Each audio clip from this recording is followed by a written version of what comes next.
सबसे बढ़िया नस्लों की क्रॉस ब्रीडिंग से हमने पौधों को बेहतर बनाना शुरू किया। लगभग 10,000 साल पहले इंसान ने पहली बार एक प्राचीन घास और गेहूं को चुना था। तब से हम मक्का, गेहूं, चावल और सोया की पैदावार को कई गुना कर चुके हैं और उन्हें इतने रूपों में उगा चुके हैं कि शुरुआती नस्ल कौन सी थी ये पता लगा पाना बड़ा मुश्किल है।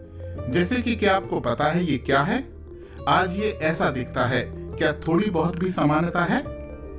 पिछले दशकों में पैदावार आसमान छूने लगी। लगातार बढ़ती आबादी का पेट भी तो भरना था, इसीलिए खाद और कीटनाशकों का बेतहाशा इस्तेमाल किया गया।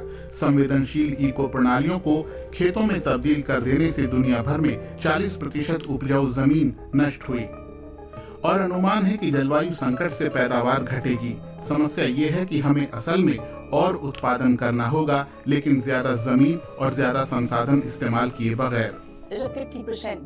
आज की पैदावार और 2050 की जरूरत के बीच 50% का फासला है। अगर हर कोई शाकाहारी बन जाए तो हम पर्याप्त भोजन पैदा कर सकते हैं टिकाऊ ढंग से, लेकिन ऐसा हाल फिलहाल होता नहीं दिखता। अगर हम मौजूदा पैदावार दर से ही खुश होते रहे कि ओहो ये तो शानदार है, अपनी पीठ थपथपाएं और आगे बढ़ चलें, तो उन जरूरतों को पूरा करने का एक ही तरीका बचता है कि खेती का दायरा बढ़ाया जाए। इसका मतलब होगा कि बाकी बचे प्राकृतिक इकोसिस्टम को हमेशा के लिए अलविदा कहना। वैज्ञानिक जलवायु अनुकूल सुपर फसलें तैयार कर रहे हैं जो ज्यादा पैदावार दे सकें और उगने में कम संसाधन खपाएं। इसके लिए वो चावल जैसे पौधे के जेनेटिक कोड को जीनोम एडिटिंग की मदद से बदलेंगे। पिछले साल बहुत सूखा था। बहुत बुरी हालत है। सूखा आपातकाल, अप्रत्याशित सूखे और लू ने बढ़ाया पानी का हाहाकार। ये चावल के लिए समस्या है। इस फसल को बहुत पानी चाहिए, लेकिन नई किस्म भविष्य में काम आएगी। गरीब देशों में उगाई जाने वाली IR64 नाम की ये वैरायटी दुनिया भर में खाई जाती है। वैज्ञानिकों ने इसके जीन्स में कुछ फेरबदल करके इसे सूखा झेलने लायक बना दिया। नए चावल की फसल कुछ हफ्तों में 40% कम पानी खाती है। 40 डिग्री तापमान में पारंपरिक नस्लें एक सप्ताह भी पानी के बिना नहीं टिक पाती, लेकिन जीन संपादित आधे पौधे टिक गए।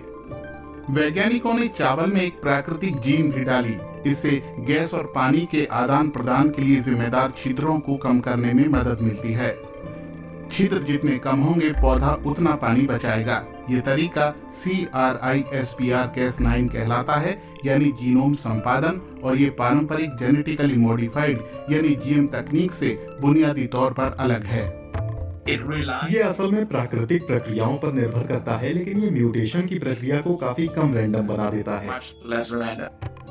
अधिकांश GM उत्पादों में एक सिंथेटिक जीन होती है या किसी पौधे या जानवर में किसी और जीव की जीन डाल दी जाती है। कीटरोधी कपास और मक्का इसके उदाहरण हैं। उनमें एक जीन है जो मूल रूप से बैक्टीरिया में पाई जाती है। जीन संपादन किसी जीव की उसके जेनेटिक कोड में मौजूद सूचना का इस्तेमाल करते हुए उसकी खूबियों में बदलाव करता है। विशेष एंजाइमों के जरिए कैंची की तरह किसी पौधे के DNA में मौजूद जीन्स को हटाया, बदला या दोहराया जा सकता है। कई दर्जन पीढ़ियां खपाकर आपके पास क्रॉसिंग से मिली सिर्फ यही एक जीन उपलब्ध होगी, और अक्सर ये उतनी टिकाऊ भी नहीं होगी। उसमें बहुत ज्यादा समय लगेगा। इसीलिए जीनोम एडिटिंग वाकई बहुत शक्तिशाली है, क्योंकि आप एक अकेली जीन में ये कर सकते हैं, उसे बदल सकते हैं। मनचाही खासियत के साथ पौधे की क्रॉस ब्रीडिंग में 7 से 15 साल लग जाते हैं। जीन संपादन से सिर्फ 2 महीने लगते हैं और कुछ साल टेस्टिंग में जाते हैं। जीन एडिटिंग रिसर्च में तेजी आई है।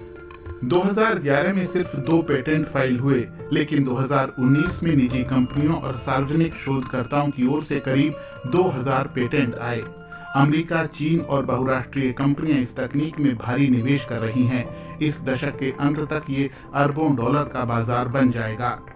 जोखिम भी है, खासकर कई फसल प्रजातियां अब भी रिसर्च के चरण में हैं और उनके बारे में डाटा कम है।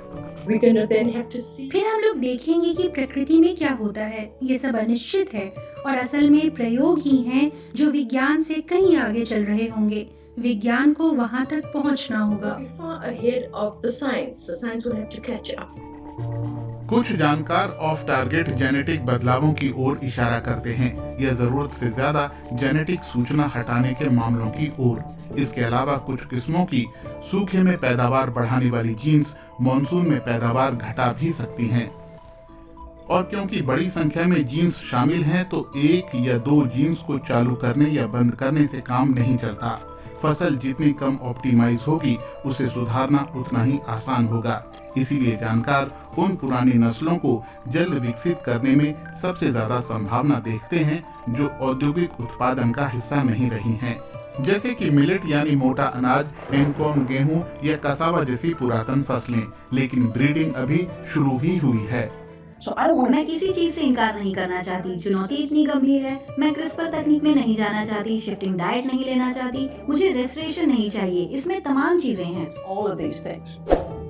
यूरोपीय संघ में आनुवांशिक रूप से संपादित फसलों को जीएम लेबल दिया जाता है और इसीलिए नियम भी कड़े हैं। लेकिन इस पर भी बहस है कि जीएम का ठप्पा उचित है भी या नहीं, या क्या जीनोम एडिटिंग को जीएम की जगह नया ब्रीडिंग तरीका मान लेना चाहिए।